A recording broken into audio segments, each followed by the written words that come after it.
কোনোবাই লিংক বিচাৰিছে, কোনোবাই ট্ৰল কৰিছে। যাৰ যি ইচ্ছা বা যাৰ যেনে ধৰণৰ মানসিকতা তেনেধৰণেই এই বস্তুবিলাক সামাজিক মাধ্যমত প্ৰচাৰ কৰিছে।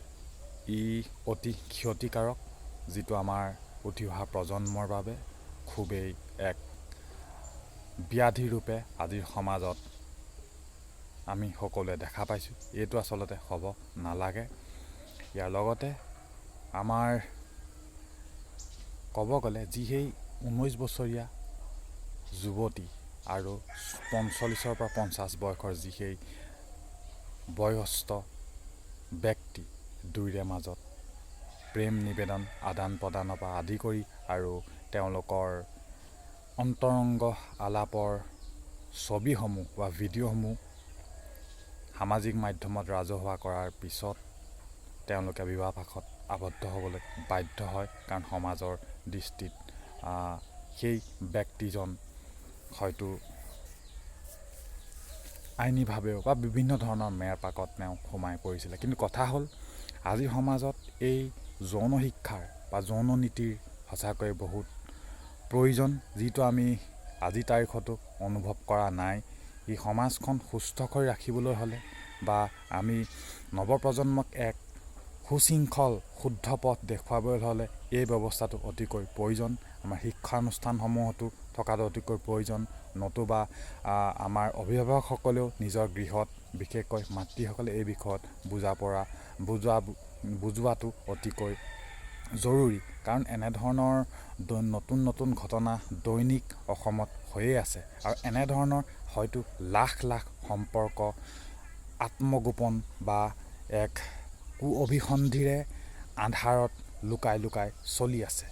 ই মাত্ৰ এটা নমুনাহে আজিৰ তাৰিখত। ই আজি সামাজিক মাধ্যমৰ পৃথিৱীখনৰ যি পোহৰলৈ আহিছে, সেইকাৰণে সকলোৱে গম পাইছে বা ভাইৰেল হৈছে। কিন্তু তেনেকৈ আন্ধাৰত লুকাই পেলাই বহু ব্যক্তি তেনেধৰণৰ সম্পৰ্ক আজিৰ তাৰিখতো চলি আছে। তাৰ বাবে আমি বিশেষকৈ যদি যুৱক হয়, সৰু যুৱক হয়, যুৱককো যৌন শিক্ষাৰ প্ৰয়োজনীয়তা আছে।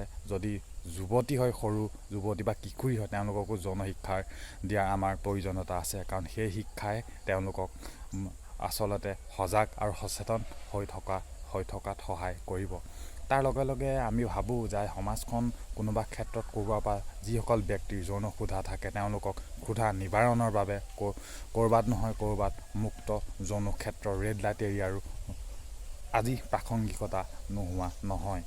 গতিকে social media, WhatsApp, messenger, Insta এইবিলাকৰ জৰিয়তে ভাৰ্চুৱেল পৃথিৱীখনত প্ৰেম নিবেদন আদান প্ৰদান এইসমূহ খুবেই সহজ, কাৰণ ই সংগোপনে চলাই নিব পাৰে। কিন্তু আমি এই ক্ষেত্ৰত এই যি প্ৰজন্ম আছে তেওঁলোকক জীয়াই ৰাখিবলৈ হ'লে, তেওঁলোকৰ এখন সুস্থ সমাজ গঢ় দিবলৈ হ'লে আমি সকলো সজাগ হ'ব লাগিব, তেওঁলোককো সজাগ কৰিব লাগিব। এনেধৰণৰ বাৰ্তা আমি তেওঁলোকলৈ দিব লাগিব, তেওঁলোকক প্ৰতিয়ন যোৱাব লাগিব, তেওঁলোকক বৈজ্ঞানিক পদ্ধতিৰে বা বৈজ্ঞানিকভাৱে তেওঁলোকক বুজাব লাগিব। তেতিয়াহে আমি এখন উঠি অহা প্ৰজন্মৰ এখন সুস্থ সমাজ গঢ় দিয়াত সহায়ক হ'ব। গতিকে আমি তেনেধৰণৰ চিন্তাসমূহ আমি ৰাখিব লাগিব। কেৱল চালে বেৰে কোবাই আমি কথা কৈ থাকিলে নহ'ব।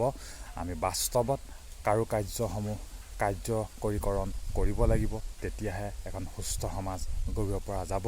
যি উশৃংখল আজিৰ প্ৰজন্ম, সেই প্ৰজন্মসকলক আমি যদি আগুৱাই নিব লাগে, আমি সকলো শিক্ষা দীক্ষাৰ ক্ষেত্ৰতে আগুৱাই নিব লাগিব। যৌন শিক্ষাৰ অভাৱতে এনেধৰণৰ আজিকালি ঘটনাবিলাক হয়। তাতে 5G আৰু ছ'চিয়েল মিডিয়াৰ যুগ, যি আজিৰ প্ৰজন্মক বিপথে পৰিচালিত কৰিছে। ছ'চিয়েল মিডিয়াৰ বহু ভাল গুণ আছে, অধিক সংখ্যক ভাল গুণেই আছে, কিন্তু ভালসকলতকৈ বেয়া গুণে আজি লোৱা পৰিলক্ষিত হয়।